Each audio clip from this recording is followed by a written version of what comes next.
ओम सौराष्ट्रे सोमनाथं च श्रीशैले मल्लिकार्जुनम् उज्जैन्यां महाकाल ओंकारममलेश्वरम् परल्यां वैद्यनाथं च डाकिन्यां भीमशङ्करम् सेतुवन्दे रामेशं नागेशं दारुकावणे वाराणस्यां तु विश्वेशं त्र्यम्बकं गौतमी तटे हिमालय तु केदारं गुज में संत शिवालय एतानि ज्योतिर्लिंगानि सायं प्रातः पठेन्नरः सप्त जन्म कृतं पापं स्मरणेन विनश्यति। नमस्कार, स्वागत है आपका आचार्य वाणी में। मैं आचार्य डॉक्टर विक्रमादित्य आपके साथ हूं और आज का विषय हमारा है कर्क राशि वालों के लिए ग्रहों का जो परिवर्तन जो हो रहा है वो क्या कुछ खेल आपके साथ खेलने वाला है। देखिए, कर्क राशि वालों, जो कर्क राशि वाले हैं या कर्क लग्न वाले हैं, दोनों के लिए ये मिश्रित प्रभाव समझ लेना चाहिए।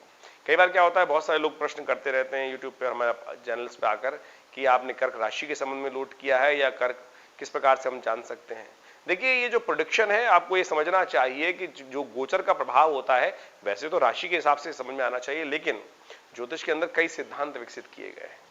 उसमें देखना चाहिए कि प्रभावी कौन सी कुंडली है, आपकी चंद्र कुंडली, लग्न कुंडली, सूर्य कुंडली या कौन सा लग्न किस प्रकार से प्रभावित है। उन सबको देखने के लिए सहस्त्रों कुंडलियां बनती हैं ज्योतिष के अंदर एक चीज को प्रभावने के लिए। उसमें लग्न का प्रभाव है, कारकांश का प्रभाव है, आत्मकारक का प्रभाव है, तो कौन सा ग्रह कहां चल रहा है और किस प्रकार से प्रेडिक्शन मिल रहा है, गोचर का प्रभाव जो सबसे ज्यादा प्रभावी कुंडली होती है उसके ऊपर पड़ता है। तो चाहे आपकी कर्क राशि है या कर्क लग्न है, दोनों को हिसाब से आपको समझ लेना चाहिए। जो प्रभाव हम आपको बताने जा रहे हैं उसको बहुत अच्छे से एनालाइज कर सकते हैं। और आज हम विषय लेके आए हैं षडाष्टक योग, चाहे वो, और षडाष्टक योग इस वक्त गोचर में बन रहा है मंगल का और शनि का और मंगल का और राहु का। मंगल महाराज अभी तक चल रहे थे सिंह राशि में और वो अभी 18 अगस्त को परिवर्तन कर कन्या राशि में चले गए हैं। और कन्या राशि में मंगलवार को खासतौर पर मंगल के जो ग्रह का परिवर्तन हुआ वो दोपहर को 3:54 पे हुआ और 3 अक्टूबर तक ये ग्रह यहीं रहने वाले हैं। अब इस मंगल के परिवर्तन से विशेष तौर पर योग जो बना वो विशेष तौर पर ऐसा बना कि शनि महाराज के साथ में उन्होंने षडाष्टक योग बना लिया। पहले सिंह में चल रहे थे, समसप्तक योग बना हुआ था सामने आमने सामने, और उससे पहले यदि हम बात करें तो 10 मई को शनि मंगल का पहले भी षडाष्टक योग बन रहा था। वो बन रहा था कि मंगल पूरी दृष्टि से शनि को देख रहा था जिस प्रकार से। अब फिर षडाष्टक योग सप्तक के बाद बन गया है और ऐसे में राहु भी जो विशेष तौर पे मंगल के साथ षडाष्टक योग बना रहा है, छठे 8वें का योग बना रहा है।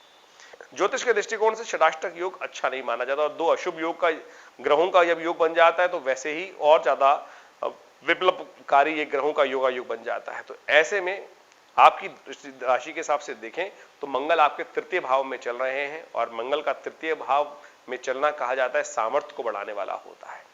और वहीं राहु महाराज की यदि हम बात करें तो राहु एक तरह से आपकी सफलता वाले भाव में बृहस्पति के साथ गुरु चांडाल योग बना के बैठे हैं। तो बृहस्पति जितने शुभ ग्रह को प्रभाव उत्पन्न कर रहे हैं वो उसका स्थान का सफलता देने का भाव उत्पन्न कर रहे हैं, वो उतना सफलता दे ही नहीं पा रहे हैं। और साथ साथ शनि महाराज आपके वैसे भी आप समझे कि इन दिनों गोचर में जहां चल रहे हैं, गोचर के दृष्टिकोण से अष्टम भाव में, वो भी आपकी सफलता वाले भाव को देख रहे हैं, वक्र स्थिति में है। तो ऐसे में ग्रहों का गोचर जो है बड़ा विचित्र प्रकार से आपकी राशि में आपको परेशान करने के योग बना रखा है, सफलता देने के रास्ता नहीं बना रहा है। और पिछले करीब राहु महाराज का यहाँ पदार्पण जो है करीब यदि हम बात करें तो करीब 16-17 महीनों से इस प्रकार से चल रहा है। 31 अक्टूबर को एक ग्रह परिवर्तन की तरफ जाएंगे और धीरे धीरे रिलीफ का योग बन सकता है और बृहस्पति पूर्ण शक्ति के साथ आपको उस वक्त लाभ देने की स्थिति बनाएगा। लेकिन षडाष्टक योग जो इस वक्त चल रहा है शनि मंगल का, उसमें एक और परिवर्तन का योग बनने वाला है 24 सितंबर को। देखिए, जब समस्याएं चल रही होती हैं तो जीवन में एक बात समझनी चाहिए कि हमारे को जीत कौन सी चीज दिलवाती है, हमारी हिम्मत और भाग्य। ये 2 चीज हम सही दिशा में कर्म करें, हिम्मत बनाए रखें और देव कृपा, परमात्मा की कृपा हमारे जीवन में बनी रहे। तो ऐसे में समस्या क्या हो गई है, बृहस्पति महाराज देवत्व वाले प्रभाव जो ग्रह होते हैं जो वास्तविक तौर पर हमको लाभ देने को, और आपकी राशि के अनुसार से नहीं बात करें तो भाग्य का स्वामी बृहस्पति ही है और वो पूरी तरह से पाप ग्रहों के युक्त में आ गया है। पाप ग्रहों का बिल्कुल पूरी तरह से दृष्टि उसके ऊपर पड़ रही है और समस्या यही उत्पन्न कर रहा है। और जो शुभ ग्रह का प्रभाव चल रहा है, मंगल उनको देख भी रहे हैं बृहस्पति को, लेकिन वो भी षडाष्टक योग में आ गए हैं। तो ये समय आपके लिए थोड़ा सा कोई मामलों में सावधानी भरा है, उसमें आपको चलना चाहिए सावधानी के साथ। और बृहस्पति के शुभत्व को आप देखें शनि ने और राहु ने आके वहां समाप्त कर दिया है। तो ऐसे में इन ग्रहों का परिवर्तन एक और परिवर्तन लाने के योग बनाएगा। 24 सितंबर को मंगल हो जाएंगे अस्त।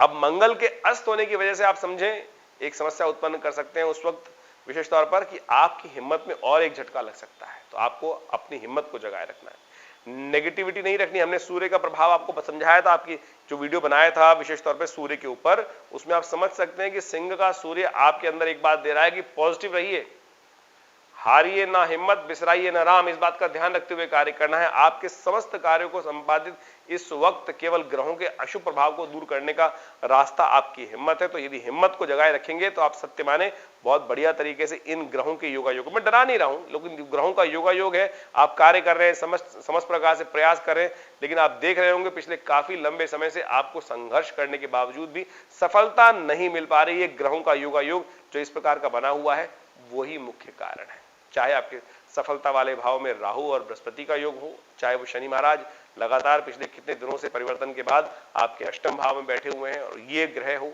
लेकिन फिर भी मंगल का परिवर्तन होने के बावजूद भी, शुभ ग्रह का प्रभाव होने के बावजूद भी, जिस राशि का स्वामी बृहस्पति जहां बैठा है उसका स्वामी उसको देख रहा है, शक्ति दे रहा है, लेकिन फिर भी वो जो सफलता में विघ्न उपस्थित कर रहे हैं, बहुत रो के सफलता दिलवा रहे हैं, वो सारे इन ग्रहों का योग ही है।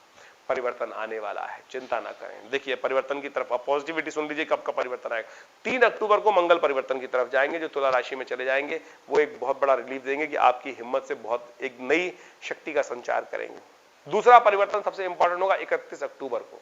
31 अक्टूबर को विशेष तौर पर आप समझे राहु का परिवर्तन होगा, और वो राहु का परिवर्तन बहुत महत्वपूर्ण रहने वाला है। और राहु का महत्वपूर्ण परिवर्तन इस प्रकार से होगा कि आपको विश्व बारे न्यारे करा देगा। ये समस्त राहु महाराज जब बदल के वहां से हट जाएंगे सफलता वाले भाव में, यदि आप धर्म की तरफ पूरी तरह से लगे रहे, परमात्मा की इच्छा के साथ लगे रहे, परमात्मा की सानिध्य में बने रहे, तो देखिएगा बहुत चमत्कारिक परिवर्तन आगे आने वाले 8-9 महीनों में आपको प्राप्त होने के अवसर बना देगा। साथ साथ यदि 4 नवंबर की बात करें तो 4 नवंबर को शनि भी वक्तमार्गी हो जाएंगे। तो यानी 1-1.5 महीने में बहुत बढ़िया परिवर्तन आने के योग बनने वाले हैं। लेकिन उससे पहले सितंबर अक्टूबर का जो ये महीना है, इसमें आपको लगातार कुछ उपाय करने की जरूरत है। उपाय करते रहेंगे तो बहुत बढ़िया तरीके से आपके कष्टों को दूर करने का योग बन सकता है। उपाय क्या किए जाएं? उपाय करने के लिए समझ लीजिए सबसे पहले क्या उपाय करने की जरूरत है। आपके लिए सबसे श्रेष्ठ उपाय दिखाई देता है प्रसन्नता, पॉजिटिविटी। सबसे पहला काम आपको ये करना है कि पॉजिटिविटी के साथ हर चीज को नेगेटिव एस्पेक्ट नहीं, पॉजिटिव एस्पेक्ट में देखने का प्रयास करना है, क्योंकि इस वक्त आपके ग्रहों का योगायोग ऐसा ही है कि पॉजिटिव जितने रहेंगे उतना ज्यादा हिम्मत से रास्ता आप बना पाएंगे। और ज्यादा नेगेटिविटी में रहे, हार के बारे में सोचते रहे, तो फिर आपको इंप्रूवमेंट करने का रास्ता नहीं प्राप्त होगा। इस बात का ध्यान रखते हुए कार्य करना। हनुमान जी को प्रसन्न करने का प्रयास कीजिए। हनुमान जी के निमित्त हनुमान चालीसा का नित्य प्रति पाठ ये सबसे शिष्ट रहेगा आपके लिए। और साथ साथ एक उपाय और नोट कर ले, एक उपाय और भी कर सकते हैं, वो उपाय आपके लिए बहुत कल्याणकारी रहेगा। शाम के समय भगवान शिव की आराधना, शाम के समय यानी जब नित्य प्रति प्रदोष काल आता है, सूर्यास्त का समय आपके पास, आपके कभी भी आप किसी भी ऐप पे जाके देख सकते हैं सूर्यास्त कितने बजे होने वाले हैं आपके क्षेत्र में। वहां सूर्यास्त के बाद की जो 2 घड़ी का समय है, करीब करीब जो आप समझे करीब 48 मिनट का समय, उस समय में भगवान शिव के मंदिर में जाकर उनका अभिषेक करना राहु के समस्त प्रभावों को दूर करने के लिए इससे सुंदर उपाय नहीं हो सकता है।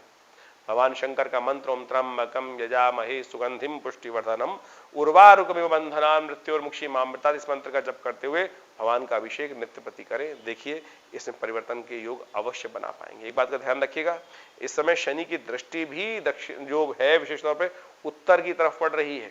और आप देख रहे होंगे कि लगातार शनि महाराज जिस प्रकार से चल रहे हैं, उनकी दृष्टि जिस प्रकार होने से पूरे रशिया इत्यादि क्षेत्र में जिस प्रकार का भयावह वातावरण बना हुआ है, उत्तर क्षेत्रों में कष्ट देने के योग दे रहे हैं।